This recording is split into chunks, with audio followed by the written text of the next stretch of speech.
What surprised me was, in a tiny room where a sleeping and all human needs shall be fulfilled, and it has to be remembered that Dr. Nelson Mandela, who was 6 feet tall, was imprisoned in the room for 26 years, fighting against apartheid.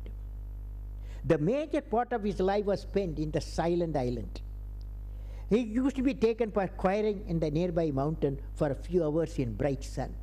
This is the time his sight got damaged. In spite of his body being tortured, he revealed to the world his indomitable spirit. This is the time he evolved manuscript of freedom. In a tiny letters every day, whatever paper available, when the jail wardens went to sleep. This small tiny lettered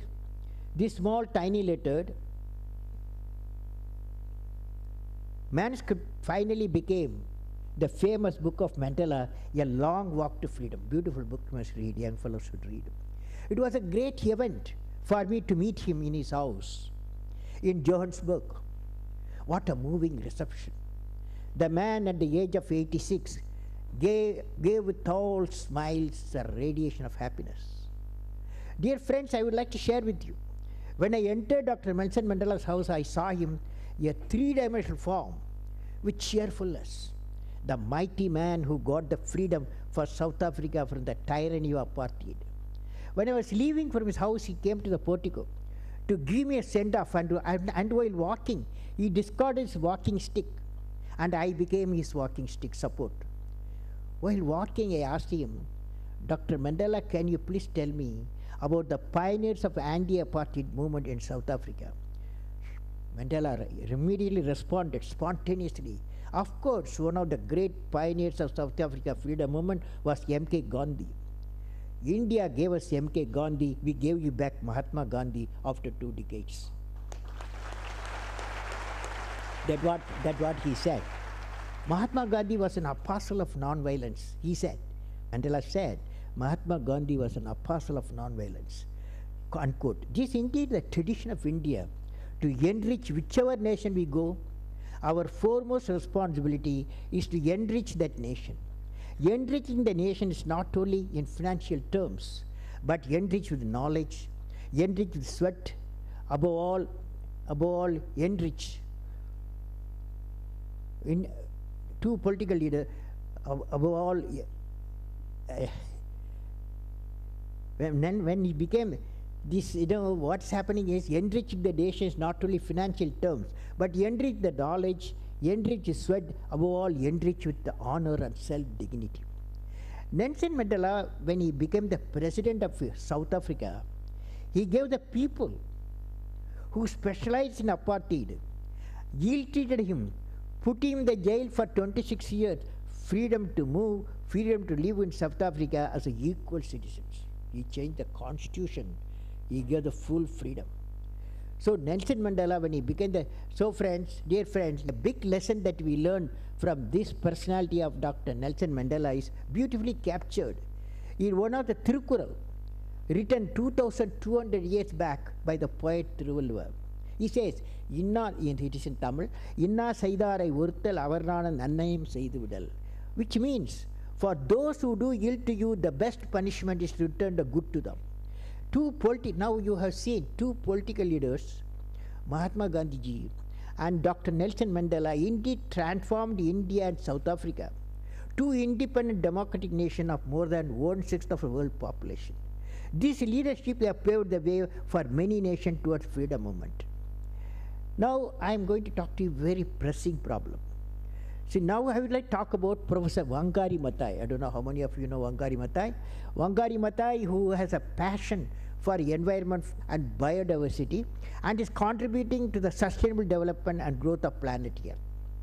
Wangari Maathai was born in Kenya in 1940. She was the first woman in East and Central Africa to earn a doctorate degree, become a chair of the Department of Veterinary Anatomy and associate professor. Wangari Maathai was active in National Council of Women Kenya and was its chairman 81 to 87. I met her in India, where she introduced the idea of planting trees with people and continued to develop into the broad-based grassroots organization whose main focus the planting trees with women groups in order to conserve the environment, improve the quality of life. The Green Belt movement which he started, Green Belt movement, was thus born, where women would be given 1 shilling for each exotic tree they distributed and 2 shillings for indigenous fruit trees. Professor Mathai has evolved innovatively a movement with 600 community workers across Kenya and branches at about 20 countries of Africa, resulting in the plantation of 31 million trees.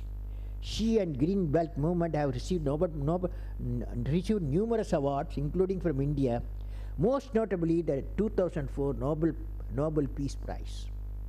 Professor Mathai gives a new meaning to the important act of planting trees by extending it to the whole life, when she says, the planting a tree is the planting an idea. Planting the tree is a planting an idea.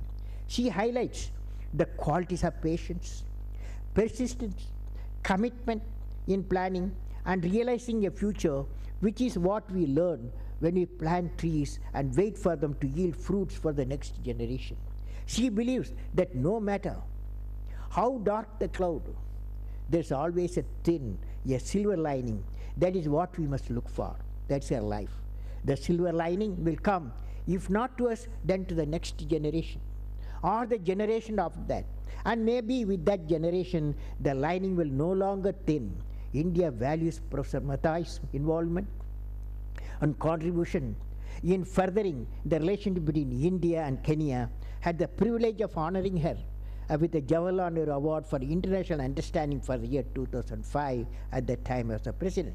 She concludes in her Nobel lecture on December 10, 2004 like this. She concludes in Nobel lecture in December 10, 2004 like this, quote, "As I conclude, I reflect on my childhood experience when I would visit a stream next to our home to fetch water for my mother. I would drink water straight from the stream. I saw thousands of tadpoles, black, energetic, wriggling through the clear water against the background of the brown earth. This is the world I inherited from my parents," unquote. Professor Mathai would like all of us to preserve this great inheritance, green earth. Now, friends, I am going to give you another leadership compassion. I like to share one event about Sister Antonio, which I read in the book called Everyday Greatness. Interesting book, you must read, particularly young fellows should read, Everyday Greatness, which highlights the need for leadership with compassion. The incident narrated in the book goes like this. A riot was raging in La Mesa prison, Mexico. Why?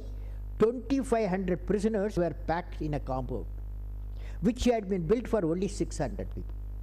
They angrily hurled broken bottles, and police who fired back with machine guns. Then came a startling sight. A tiny 5 feet 2 inches, 63-year-old woman calmly got into the crowd with outstretched hands in a simple gesture of peace. Ignoring the shower of bullets, she stood quietly and asked everyone to stop. Incredibly, the violent prisoners calmed down. No one else in the world but Sister Antonio could have done this. Why did these people listen to her?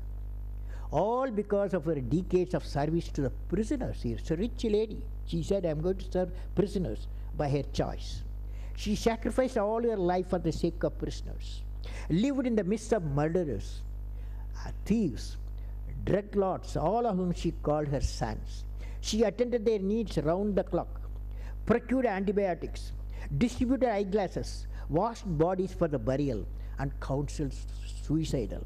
This selfless act of love and compassion generated the respect among the prisoners to control themselves and urge them to do what she wanted them to do.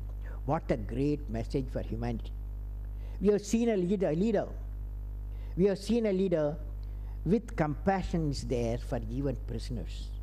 But we need leaders with compassion for the voiceless people of millions in the world. Now, finally, friends, I want to talk to you because